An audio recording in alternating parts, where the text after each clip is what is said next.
If for no other reason, then, as I will argue on Friday, the basic income itself depends, both politically and financially, on this more redistributive tax nexus.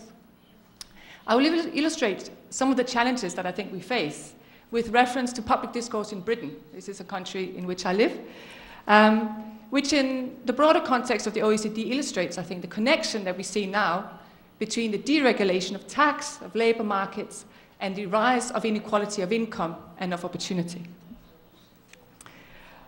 In Britain after the crisis, just to give a few examples, the interest charge on small relative to large loans have continued to rise. The gap, rise in bonuses, which have accounted for a large measure of the pay gap in Britain, which has risen from 47 to 81 times the value of income between an average worker and a top executive.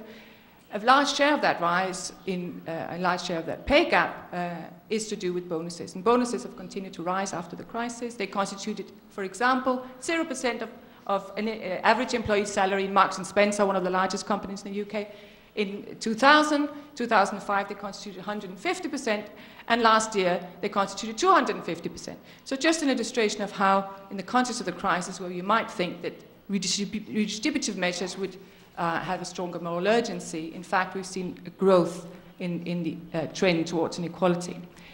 But what's more significant, and this is what I want to highlight today, and also in my speech on Friday, is how the rise in this inequality has led to a discourse to justify it, which strikes at the very heart of the role of public finance, as I see it, as a constituent of liberty, as an extension of liberty, not just through basic income, but through a range of other measures where public finance is important. So to give you some examples, you know we've had a new government in Britain. I keep forgetting that the Liberal Democrats are part of it, but it's a conservative Liberal Democrat government. And shortly after they came to power, the new Chancellor of the Exchequer blamed the crisis on public finance, counterintuitively, given that it was the very public finance which, to the tune of 14% of public spending in 2009, bailed out the private financial sector, and argued that this was due to inefficiencies in public spending. The problem, Osborne said, is vested interest in the public sector. Note here that this definition of vested interest, of course, overturns the common perception of vested interest is associated with private, not public gain.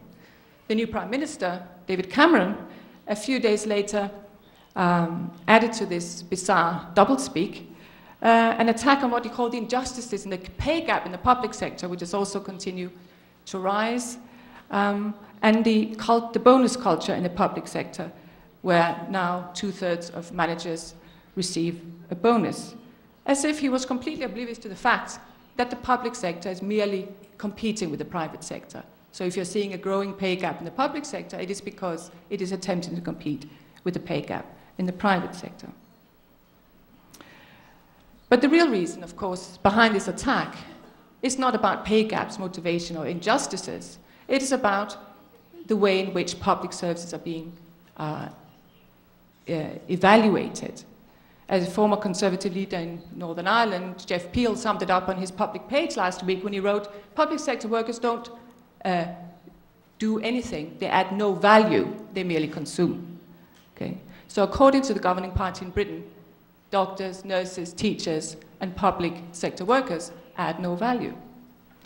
Anyway, the point I'm trying to convey, and I'll end on that, is just simply to illustrate how in this kind of environment, a basic income is very, very difficult to get off the ground.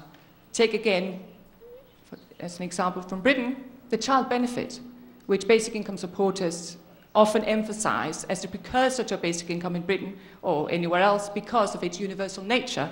After the Second World War, it was instituted as one of the few truly universal policies in the United Kingdom whereby a mother, regardless of her income, regardless of her status, will get a fixed amount of capital every month to support her child.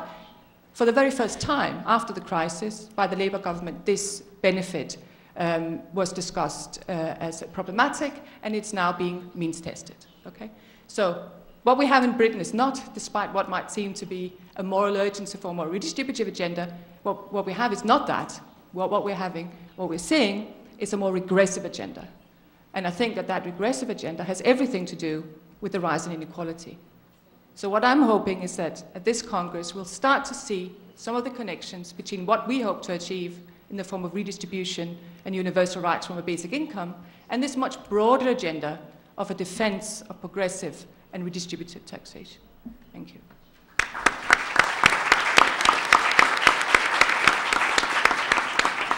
Agradeço a professora Luiz por nos ter dado esse quadro sintético dessa reversão de situação. A gente que dá aula de Welfare Economics, a gente sempre fala do caso inglês, beveridiano, da introdução do Child Benefit, e é realmente surpreendente imaginar que essa dimensão de universalidade, que foi a grande inovação institucional do pós-guerra, venha a ser contestada hoje diante da crise. Eu acho que o debate que estamos todos buscando aqui é exatamente como é que a gente consegue consolidar essa dimensão universalista que está sempre colocada em xeque. Eu queria passar agora a palavra para a professora Ingrid Van Nieker, que eu já apresentei. Por favor. Good afternoon, ladies and gentlemen.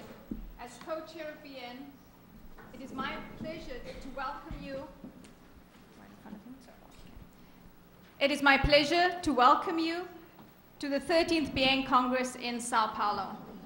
It has been an absolute pleasure to work with Carl, who is my co-chair, and the other members of the executive, as well as the Brazilian organizers of the Congress to arrange this meeting. In the past 2 years, since our last Congress in Dublin, Ireland, many things have happened regarding basic income in the world. We have seen many new networks being formed and others reactivated. At this time, we have 15 recognized networks in the world and a few new networks that are seeking recognition at our AGM on Friday. I'd like to list these countries for you. We have a network in Argentina, in Australia, and I see comrades and people sitting amongst the crowds here, Australians over there. We have Austrians, we have Brazil, we have Canada, Canadians in the back over there. We have Denmark. Louise is from Denmark, and I'm sure there are others here too. We have Germans, and I know they're in the audience. We have people from Ireland and a network there. We have Italy. We have Japan, who is our newest network, and I know there's a group of about 5 Japanese representing their network here today. We have the Mexicans. We have the people from the Netherlands. We have the network in Spain, Switzerland, and we have the network in the US, represented by some of our colleagues here, and we even have a network in the UK. So I think in the past 2 decades, we have spanned out into the world. We're in Americas, we're in Europe, and we're as far afield as in Asia as well. South Africa and Namibia. And I'm from South Africa, and we have Bishop Kameta from Namibia as well. We are experiencing challenging times, first with the food crisis, followed by the fuel, the financial crisis, and then the global economic recession. But as with every challenge, there is also opportunity. This opportunity has not been wasted. In the past 2 years, we have seen, and in some cases had the fortune to be part of, initiatives in dozens of countries across Asia, Africa, and Latin America supporting the implementation, evaluations, scoping initiatives, and training with regard to pensions and child cash transfer programs.